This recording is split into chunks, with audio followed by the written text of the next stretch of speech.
BS99 news కి స్వాగతం. Bulletin లో హెడ్లైన్స్ చూద్దాం. ప్రత్యక్ష ప్రసారం MLA Palla Rajeshwar Reddy press meet Telangana Bhavan BRS party. మహిళా శ్రామిక శక్తితో భువనమ్మ మాటామంతి నారా భువనేశ్వరి పూర్తి ప్రసంగం.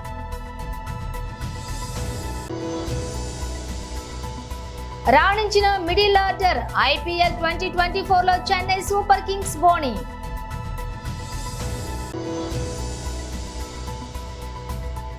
కవిత అరెస్ట్ పై కేసీఆర్ తీవ్ర ఆగ్రహం. ప్రత్యక్ష ప్రసారం MLA Palla Rajeshwar Reddy press meet Telangana Bhavan BRS party. కాదు మీకు శోభనివ్వదు. 40 సంవత్సరాల అనుభవం ఉన్న మీరు, 10 సంవత్సరంలో ప్రభుత్వంలో భాగస్వామిగా ఉన్న మీరు, ఆనాడు చేసిన పనులను గొప్పగా మెచ్చుకున్న మీరు, ఇవాళ గత ప్రభుత్వం ఏం చేయలేదని చెప్పేసి ఇక్కడ పంట నష్టం జరిగిన లేకపోతే అకాల వర్షాల వల్ల నష్టం జరిగిన వాళ్లకు చేయూతనియాల్సింది పోయి, ఆసరా ఇవ్వాల్సింది పోయి, ఇలా భరోసా ఇవ్వాల్సింది పోయి గత ప్రభుత్వం అట్లా చేయలేదు ఇట్లా చేయలేదని మాట్లాడడం అనేది కరెక్ట్ కాదు. గత ప్రభుత్వం గత 6 నెలల కింద కూడా ఇటువంటి అకాల వర్షాలు, తుఫాను బీభత్సం జరిగినట్లయితే అది దక్షిణ తెలంగాణ కానీ ఉత్తర తెలంగాణ కానీ ఇక్కడున్న ఆనాటి వ్యవసాయ శాఖ మంత్రి నిరంజన్ రెడ్డి గారు, రంగారెడ్డి జిల్లా మంత్రి గారు సబితా ఇంద్రారెడ్డి గారు, నేను కూడా వెంటనే చేవెళ్ళ ప్రాంతం కానీ పరిగి ప్రాంతం కానీ వెళ్ళి ఆ రాత్రి వడగండ్ల వాన పడితే పొద్దున్నే మేము అందరం కూడా చేరుకొని వాళ్ళందరికీ భరోసా ఇచ్చినాం. వాళ్ళందరికీ కూడా అంచనా వెంటనే వేసి పైసలు కూడా ఇచ్చినాం. 151 కోట్లు రిలీజ్ చేసి వాళ్ళందరికీ వెంటనే డబ్బులు ఇవ్వడం జరిగింది. రెండోసారి మళ్ళా నష్టం జరిగితే, ఎక్కువ నష్టం జరిగిందని చెప్పేసి ముఖ్యమంత్రి గారే స్వయంగా తానే, నేను రైతు బంధు సమితి అధ్యక్షునిగా ఉంటే మధుర జిల్లా బోనకల్లు, రామాపురం కానీ మిగతా గ్రామాలకు వెళ్తే ఈయాటి వ్యవసాయ శాఖ మంత్రి కూడా అక్కడ కలిసిండ్రు, పరిశీలించిండ్రు, వారితో పాటు జత అయినరు. అక్కడి నుంచి వెళ్ళి ఒక మధుర నియోజకవర్గమే కాదు, ఖమ్మం జిల్లాలో ఉన్న మిగతా ప్రాంతాలు కానీ, అదేవిధంగా మహబూబాబాద్ జిల్లాలోని తొర్రూరు ప్రాంతం కానీ, వరంగల్ జిల్లాలోని నర్సంపేట ప్రాంతం కానీ, కరీంనగర్ జిల్లాలోని చొప్పదండి ప్రాంతం కానీ, ఇవన్నీ కూడా ఆనాటి ముఖ్యమంత్రి కేసీఆర్ గారితో ఈనాటి వ్యవసాయ శాఖ మంత్రి తుమ్మల నాగేశ్వరరావు గారు పరిశీలించి ఆ తర్వాత ఇక్కడికి వచ్చి దాని మీద మాట్లాడి ఒక నిర్ణయం తీసుకోవడం జరిగింది. NDRF ప్రకారం ఇవాళ పంట నష్టం జరిగినట్లయితే మొక్కజొన్నకు 3,333 మాత్రమే ఉన్నది ఎకరానికి, వరికి 5,600 రూపాయలు మాత్రమే ఉన్నది. మిగతా పంటలకు, పండ్ల తోటలకు కానీ 6,500 7,000 రూపాయలు మాత్రమే ఉన్నది. ఇవన్నీ అరకొరగా ఉన్నాయి. దీని అన్నింటినీ కూడా ఎక్కువ చేయాలని చెప్పేసి వారి సమక్షంలోనే, తుమ్మల నాగేశ్వరరావు గారి సమక్షంలోనే నెక్స్ట్ డే దాన్ని 10,000కు పెంచి నిర్ణయం తీసుకొని NDRF SDRFలో లేకుంటే కూడా 10,000 రూపాయలు పెంచి ఆనాడు రైతుల్ని కాపాడింది కేసీఆర్ గారు. ఆనాడు జీవో నెంబర్ 14 ద్వారా 151 కోట్లు రిలీజ్ చేసి 10,000 రూపాయలు ఇవ్వాలని చెప్పేసి మొట్టమొదటి జీవో ఇచ్చిండ్రు నాటి ముఖ్యమంత్రి కేసీఆర్ గారు. ఇంకో మాట మాట్లాడిండ్రు వ్యవసాయ శాఖ మంత్రి గారు, అసలు అంచనానే వేయలేదు గత ప్రభుత్వం తీరు అట్లా ఉందని. ఆనాడు 23 మార్చి నుంచి 27 ఏప్రిల్ వరకు జరిగిన నష్టాన్ని మొత్తం కూడా అంచనా వేసి దరిదాపుగా 3,000 గ్రామాలలో 2,75,000 మంది, 79,000 మంది రైతులకు సంబంధించిన 3,04,000 ఎకరాలకు పంట నష్టం జరిగిందని చెప్పేసి అంచనా వేసినారు గత ప్రభుత్వం. అంచనా వేయడం కాదు, జీవో కూడా ఇవ్వలేదని చెప్పేసి వారు మాట్లాడినరు. 304 అంటే 3,04,000 ఎకరాలకు నష్టం జరిగితే 10,000 రూపాయలు చొప్పున 304 కోట్లు కావాలని చెప్పేసి జీవో నెంబర్ 19ని ఆనాటి ప్రభుత్వం ఇచ్చింది. ఆ జీవో నెంబర్ 19 ఇచ్చిన తర్వాత కూడా BRO ఇస్తేనే తొందరగా ఇస్తామని చెప్పేసి వాళ్ళు అంటే ఫైనాన్స్ వాళ్ళు మరలా ఒకటి వ్యవసాయ శాఖ ఇచ్చింది, అట్లానే ఫైనాన్స్ డిపార్ట్మెంట్ కూడా జీవో నెంబర్ 24 ద్వారా ఇదే 304 కోట్లకు బడ్జెట్ రిలీజ్ ఆర్డర్ బీఆర్ఓ కూడా ఇవ్వడం జరిగింది. ఇది వాస్తవం. పంట నష్టం జరిగితే వెంటనే క్షేత్ర పరిశీలన మంత్రులు కానీ, ఎమ్మెల్యేలు కానీ, రైతు బంధు సమితి అధ్యక్షులు కానీ ముఖ్యమంత్రితో సహా వెళ్ళి పరిశీలించి రైతులను ఆడుకున్నారు. కావలసిన అంచనా వేసిండ్రు, కావలసిన జీవోలు ఇచ్చిండ్రు, కావలసిన డబ్బులను ప్రజలకు ఇచ్చిండ్రు. రెండో విడత పైసలు ఇస్తున్నప్పుడు కావాలని చెప్పి కాంగ్రెస్ పార్టీ ఇది బీఆర్ఎస్ పార్టీకి ఎన్నికల్లో లాభం జరుగుతుందని చెప్పేసి ఆపేసిండ్రు. ఆనాడు ఆపేసిన పైసలు ఈనాటి వరకు కూడా ఇవ్వలేదు. దాన్ని వెంటనే రిలీజ్ చేసి మీ చిత్తశుద్ధిని నిరూపించుకోమని చెప్పేసి మేము కోరుతున్నాం వ్యవసాయ శాఖ మంత్రి గారిని, ముఖ్యమంత్రి గారిని. మీరు పోకుండా, పరిశీలించకుండా, రైతులను ఓదార్చకుండా ఇవాళ మీరు ఏదో రైతులకు మేము ఎక్కువ చేస్తున్నాం అని చెప్పేసి మాట్లాడడం సరైనది కాదు. దయచేసి 2 లక్షల ఎకరాల్లో ఇవాళ నష్టం జరిగింది. నష్టం జరిగిన పంటకు అంచనా వేయండి, వెంటనే బీఆర్ఓ రిలీజ్ చేయండి. వాళ్ళందరూ కూడా ఒక భరోసాగా ఉండండి. మీరు చేయాల్సింది పెద్దగా ఏం లేదు. 2602 రైతు వేదికలు మేమే నిర్మించినాం. 2602 అగ్రికల్చర్ ఎక్స్టెన్షన్ ఆఫీసర్లను మేమే అపాయింట్ చేసినాం. దానికి సంబంధించిన యాప్, క్రాప్ బుకింగ్ యాప్ని కూడా మేమే చేసినాం. మీకు కావాల్సిన ఇన్ఫ్రాస్ట్రక్చర్ ఇచ్చినాం, టెక్నాలజీ ఇచ్చినాం, మనుషుల్ని ఇచ్చినాం. ఇవాళ పోయి చూసి రిపోర్ట్ చేయడానికి మీకు చేత కాకపోతే చెప్పండి, మేమే చేపిస్తాం. ఇలా ప్రభుత్వంలో ఉండి గత ప్రభుత్వాలు తిట్టడం కాదు. గత ప్రభుత్వం ఇన్ఫ్రాస్ట్రక్చర్ ఇచ్చి, టెక్నాలజీ ఇచ్చి, మనుషుల్ని ఇచ్చిన తర్వాత చేయడం చేత కాకుండా గత ప్రభుత్వం అట్లా చేయలేదు, ఇట్లా చేయలేదు అని చెప్పేసి మాట్లాడడం సరైంది కాదు. అన్నీ కూడా వసతులు ఏర్పాటు చేసినాం, రైతులకు కావాల్సిన అన్నీ చేసినాం. మీకు చిత్తశుద్ధి. మహిళా శ్రామిక శక్తితో భువనమ్మ మాటామంతి, నారా భువనేశ్వరి పూర్తి ప్రసంగం.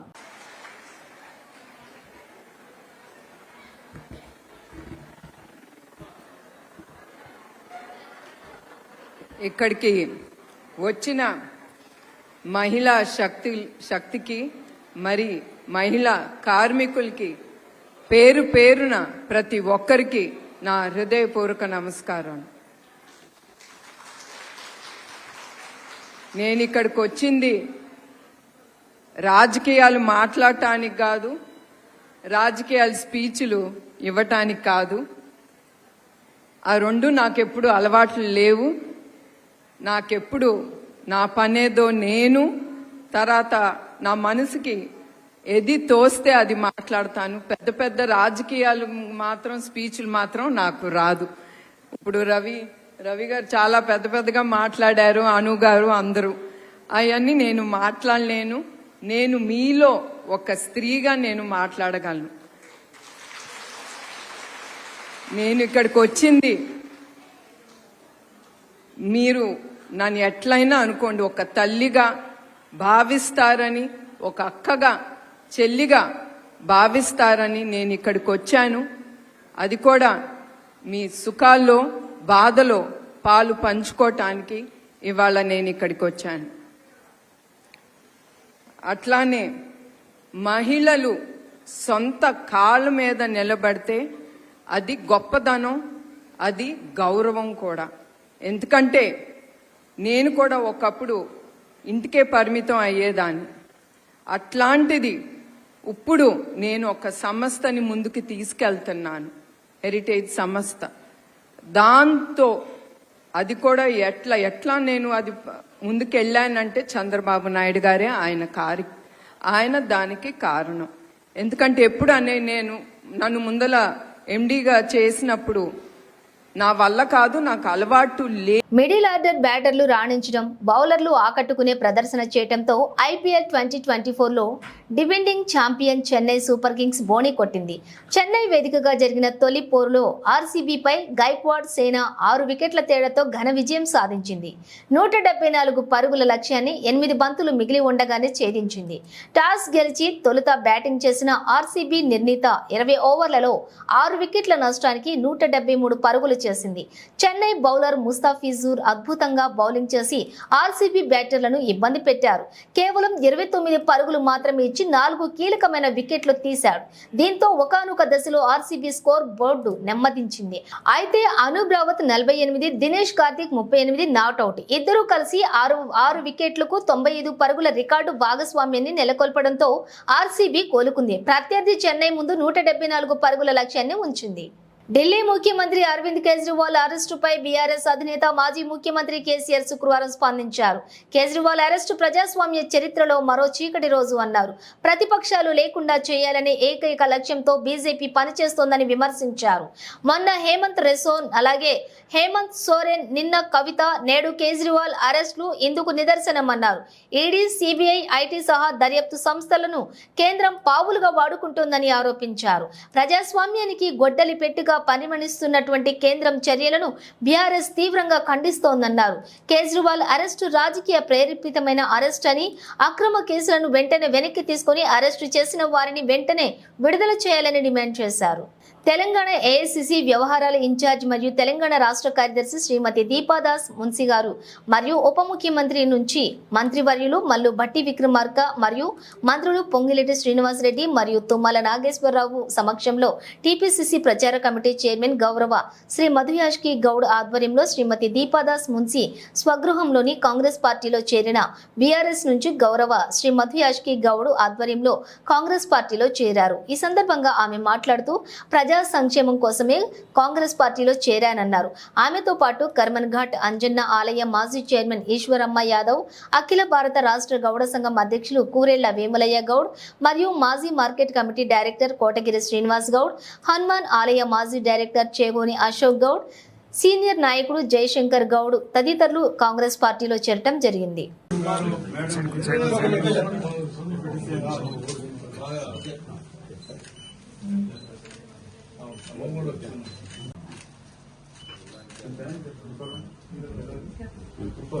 నిర్మల్ జిల్లా బొప్పారం గ్రామంలో జాతీయ ఉపాధి హామీ పనులు చురుకుగా కొనసాగుతున్నాయి. ఈ పథకం ఇప్పటికే 1,00,000 కుటుంబాలకు 100 రోజుల పని కల్పించి ఈ పథకం ద్వారా అభివృద్ధి సాధించగలుగుతోందని, వారి కూలీ పని చేయడానికి ఆసక్తి చూపుతున్నారని, ప్రజలు నీటి వనరులు బలోపేతంలో భాగంగా పూడికలు, ముళ్ల పొదలు తొలగించడం, వరద కాలువలు తవ్వకాలు చేస్తున్నారు. ప్రతి కుటుంబానికి ఏడాదికి 100 రోజుల పని అభివృద్ధి చేయాలన్న లక్ష్యంతోటే ముందుకు కొనసాగుతుంది. ఇందులో గ్రామ ప్రజలందరూ పాల్గొన్నారు.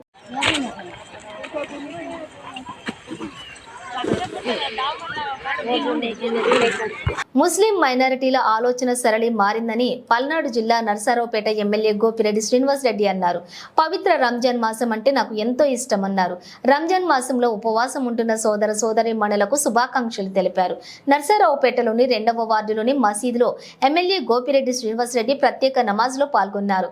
ఈ సందర్భంగా ఆయన మాట్లాడుతూ, గతంలో ముస్లిం సోదరుడు ఆలోచన వేరే విధంగా ఉండేదని, ప్రస్తుతం ముస్లిం సోదరుల ఆలోచన అంతా కూడా విద్య, ఉద్యోగం, అవకాశాలపైనే ఉందని అన్నారు.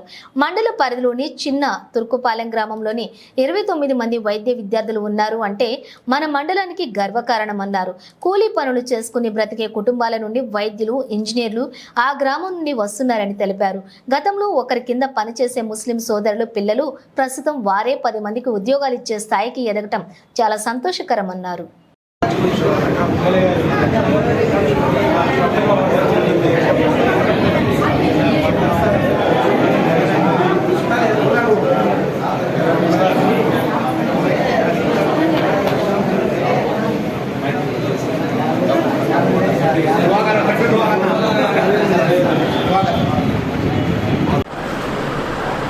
మరి చిన్న తుర్కుపాలెం గ్రామం మీ అందరికీ తెలిసిన విషయమే. చిన్న గ్రామం, వాళ్ళందరూ కూడా చేతి వృత్తి పనులు, గోతాలు వ్యాపారం చేసుకుంటూ వాళ్ళ పిల్లల్ని చదివించుకోవాలంటే ఎంత కష్టపడతారో మీ అందరికీ తెలుసు. అలాంటి నేపథ్యంలో ఇవాళ రిజర్వేషన్ కల్పించడం వల్ల 29 మంది డాక్టర్లు, అది కూడా పెద్ద పెద్ద కాలేజీలో చదువుకుంటూ ఉన్నారు. 200 మంది ఇంజనీర్లు ఉన్నారు. మరి ఎంతోమంది ఇవాళ మైనార్టీ సోదరుల యొక్క ఆలోచన శక్తి, ఆలోచన సరళే ఈరోజు మారిందనేది వాస్తవం. ఈరోజు తమ పిల్లల్ని చదివించుకోవాలి, మరి వాళ్ళ పిల్లల్ని మంచి ఉద్యోగాలు చేయించుకోవాలనే ఒక ఆలోచనతో ఈరోజు చాలామంది కష్టపడి పనిచేసి వాళ్ళ పిల్లల్ని చదివించుకుంటూ ఉన్నారు. siratal mustaqim siratal ladzina an'amta 'alaihim minan nabiyyin was-siddiqin wash-shuhada'i was-salihin wa hasuna ulaika rafiqa. Allahumma inni a'udzu bika minal hammi wal hazan a'udzu bika minal 'ajzi wal kasal a'udzu bika minal jubni wal bukhul a'udzu bika min ghalabati ad-dayn wa qahri ar-rijal la ilaha illa anta subhanaka inna kunna minadh dhalimin. Mahbubnagar MP అభ్యర్థి DK Arunamma ప్రచారంలో తనదైన శైలిలో దూసుకుపోతున్నారు. ప్రత్యర్థులకు అంతు చిక్కని రీతిలో think different అంటున్నారు. తాజాగా శనివారం Mahabub Nagar MVS మైదానంలో స్థానికులు బీజేపీ నాయకులు కార్యకర్తలతో కలిసి మార్నింగ్ వాక్ చేశారు. ఈ సందర్భంగా పాలమూరులో అరుణమ్మకు ఎందుకు ఓటు వేయాలో వివరిస్తూ కరపత్రాలు పంపిణీ చేసి ఓట్లు అభ్యర్థించారు. పాలమూరుకు తాను ఏం చేశానో ప్రజలు ఆలోచించి ఆదరించాలని కోరారు. ఈ కార్యక్రమంలో భాగంగా ఎంవీఎస్ మైదానంలో స్థానిక ప్రజలు, చిన్నారులు, వయోవృద్ధులను అరుణమ్మ ఆప్యాయంగా పలకరించిన తీరు అందరి దృష్టిని ఆకర్షించింది. అరుణమ్మ తమను పలకరించిన విధానం పట్ల స్థానికులు హర్షం వ్యక్తం చేశారు.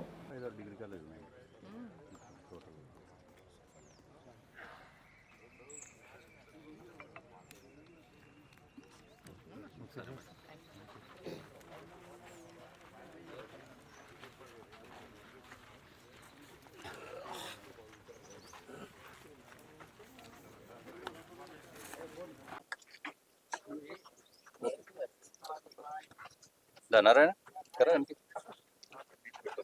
संपत బ్యాక్ సైడ్ వెనక్కి వస్తే కనబడతాం.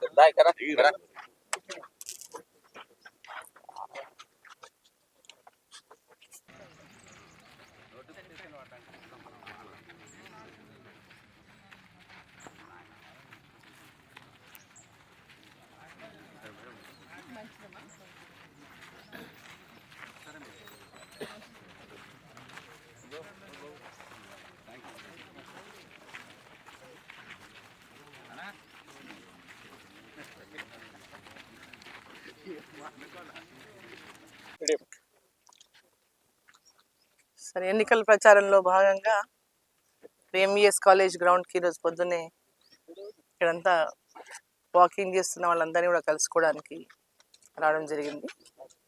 సో వాళ్ళందరితో కూడా ఒక్కొక్కరితో కలవడం జరిగింది. వాళ్ళందరూ కూడా చాలా పాజిటివ్గా తప్పకుండా గెలిపిస్తాం, ఈసారి మోదీ గారే ఉండాలి, మీరే ఉండాలి అనేటటువంటిది ప్రతి ఒక్కరి నుంచి కూడా మంచి స్పందన ఉంది.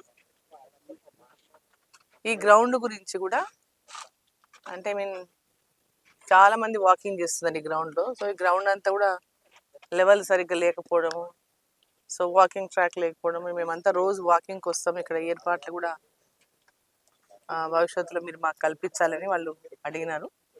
తప్పకుండా ఈ గ్రౌండ్ ఏదైతే ఉందో ఈ వాకర్స్ కోసం అందరికి కూడా దీన్ని అభివృద్ధి కోసం నా సహకారం తప్పకుండా అందిస్తాను. పాయకరావుపేట లక్కీ షాపింగ్ మాల్ ప్రారంభోత్సవం రోజున అందరినీ ఆహ్వానించినట్లే మాజీ ఎమ్మెల్యే వంగలపూడి అనితను కూడా ఆహ్వానించామని, అయితే అనిత యాజమాన్యం విజ్ఞప్తి మేరకు జ్యోతి ప్రజ్వలన చేసి వెళ్లిపోయారని, అనిత 50 లక్షలు విలువ గల చీరలు డిమాండ్ చేసినట్లు, అలాగే ప్రారంభోత్సవానికి ₹1,00,000 అడిగినట్లు ఒక వార్తా కథనంలో వచ్చిన న్యూస్ లో వాస్తవం లేదని lucky shopping mall store manager G Ramesh శుక్రవారం పత్రికా మీడియా సమక్షంలో తెలియజేశారు. యాజమాన్యం దృష్టికి విషయం తెలిసిందని, ఫేక్ న్యూస్ రాసిన వ్యక్తిపై చర్యలు తీసుకోవడం జరుగుతుందని రమేష్ ఈ సందర్భంగా తెలియజేశారు. Good evening. మొన్న 20వ తారీఖు ఉదయం మన lucky shopping mall grand opening చేయడం జరిగిందండి. దానికి సంబంధించి అతిథులందరినీ కూడా ఆహ్వానించడం జరిగింది. అందరితో పాటు మన మీడియా సోదరులతో పాటు అనిత మేడం గారు కూడా వచ్చి జ్యోతి ప్రజ్వల చేయడం జరిగిందండి. ప్రతి ఒక్కరు వచ్చి వాళ్ళ ఆహ్వానాన్ని మాకు ఆశీర్వాదాన్ని ఇవ్వడం జరిగింది. అలాగే మేడం గారు కూడా వచ్చి రోజు స్టోర్ విజిట్ చేసి జ్యోతి ప్రజ్వల చేసి అందరితో పాటు వచ్చి ఆశీర్వదించి వెళ్ళడం జరిగిందండి. అలాగే ఓపెనింగ్ సాయంత్రం ఒక ఫేక్ న్యూస్ రావడం కూడా జరిగిందండి అనిత మేడం గారి మీద. ఇందులో ఒక మూడో వ్యక్తి థర్డ్ పర్సన్స్ ఎవరో ఉండి ఆవిడకున్న మంచి పేరు మీద బురద జల్లే ప్రయత్నం చేస్తున్నారని మా యాజమాన్యం కూడా ఆ థర్డ్ పర్సన్ కోసం వెయిట్ చేస్తున్నారు సార్. ఆ పర్సన్ దొరికిన ఎడల తగిన చర్య తీసుకుంటామని గట్టిగా మన అందరి ఆ ప్రెస్ మీట్ ముఖ్యంగా చెప్పడం జరుగుతుందండి. ఆయన దొరికిన ఎడల కంపల్సరీగా వాళ్ళ మీద చర్య తీసుకుంటామండి. దాంతోపాటు మేడం గారు వచ్చి వెళ్ళారు తప్ప మేము ఇవ్వడం కానీ ఏమీ జరగలేదండి. అందరితో పాటు వచ్చారు, అందరితో పాటు వెళ్ళారండి. ఇది వాస్తవం.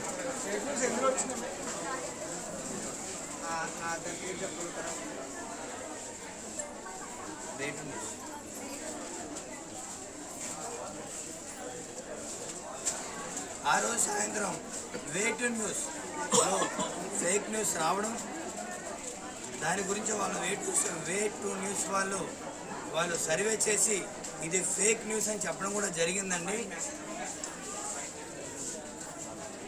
అది ఫేక్ న్యూస్ అని చెప్పడం కూడా జరిగింది సార్.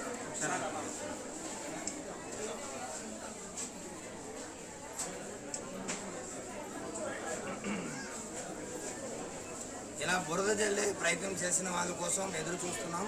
దొరికిన ఎడల తగిన చర్యలు తీసుకుంటామని మా యాజమాన్యం తరఫున మరి చెప్తున్నాం సార్. యాజమాన్యం తరఫున స్టేషన్ కంప్లైంట్ ఇచ్చారండి? మా తరఫు నుంచి ఏ కంప్లైంట్ ఏమీ లేదు సార్. అది కూడా ఫేక్ న్యూసే సార్. మేడం గారు వచ్చారు, వెళ్ళారు సార్, ఆశీర్వదించారు, వెళ్ళారు సార్, జ్యోతి ప్రజలు చేశారు.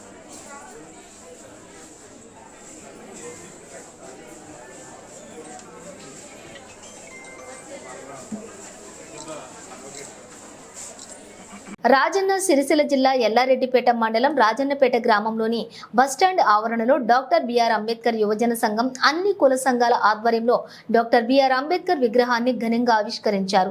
ఈ సందర్భంగా పలువురు మాట్లాడుతూ ప్రపంచ మేధావి అంబేద్కర్ ఆశయ సాధనకు ప్రతి ఒక్కరూ కృషి చేయాలని, ఆయన అడుగుజాడల్లో నడవాలని అన్నారు. ఈ కార్యక్రమంలో గ్రామస్తులు, వివిధ కుల సంఘాల నాయకులు అధిక సంఖ్యలో పాల్గొన్నారు.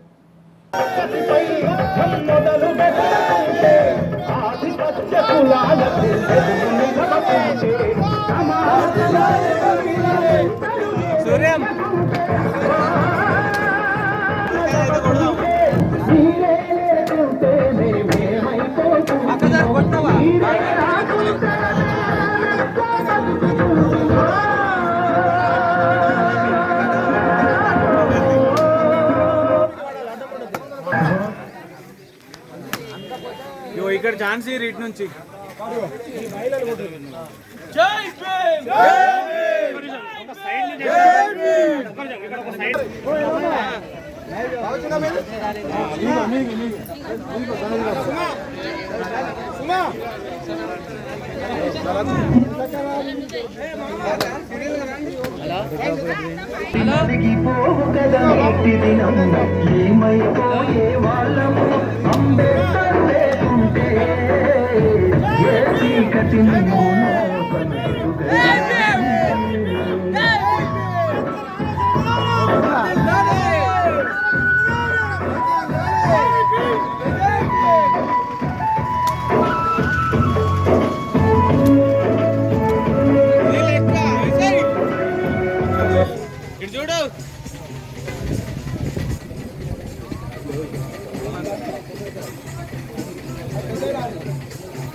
ఆర్టికల్ ఆయన రాజ్యాంగంలో పొందుపరిచినటువంటి ప్రతి రిజర్వేషన్ కావచ్చు, ఇవాళ లేబర్ కమిషన్ కావచ్చు, లేబర్ చట్టాలను కూడా రాసిండు. ఇవాళ అందరం మనం కార్మికులుగా, కర్షకులుగా, ఇవాళ వ్యవసాయ చట్టాలను కూడా అమలు చేసినటువంటి వ్యక్తిగా ఇవాళ లా కమిషన్ మరి చైర్మన్ ఉన్నప్పుడు అంబేద్కర్ గొప్ప గొప్ప కార్యాలు చేసిండు. నిజంగా చాలా మంది అంబేద్కర్లు ఒక కులం సంబంధించిన వ్యక్తిగానే చూస్తున్నారు, కానీ కులవాది కాదు, అందరి వాది, మానవతవాది, చాలా మంది సమానత్వం కోరుకున్నటువంటి వ్యక్తి. మహిళల కైలు కోసం తన పదవిని కూడా త్యాగం చేసినటువంటి వ్యక్తి. ఇవాళ మహిళలకు అనేక చట్టాలు తీసుకొచ్చినటువంటి గొప్ప నాయకుడు. ఇవాళ మనం బాబాసాహెబ్ అంబేద్కర్ గారి ఆవిష్కరణ చేసుకున్నాం. అది ఆవిష్కరణ చేయడమే కాదు, ఆయన ఏవైతే కలలు కన్నాడో ఆ కోరికలు నెరవేర్చే దిశగా మనం అందరం ఉండాలి. ఇవాళ ఎందుకు అంటే ఇవాళ మనకు ఒక శుభ సందర్భం ఏంటంటే మనము. బులెటిన్ ముగించే ముందు హెడ్లైన్స్ మరోసారి. ప్రత్యక్ష ప్రసారం MLA Palla Rajeshwar Reddy press meet Telangana Bhavan BRS party. మహిళా శ్రామిక శక్తితో భువనమ్మ మాటామంతి నారా భువనేశ్వరి పూర్తి ప్రసంగం.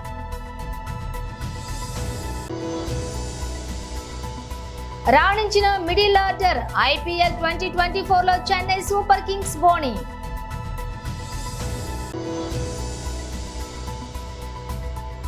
కవిత అరెస్ట్ పై కేసీఆర్ తీవ్ర ఆగ్రహం. ఇవి బులెటిన్ డీటెయిల్స్. మరో బులెటిన్తో మళ్ళీ కలుద్దాం.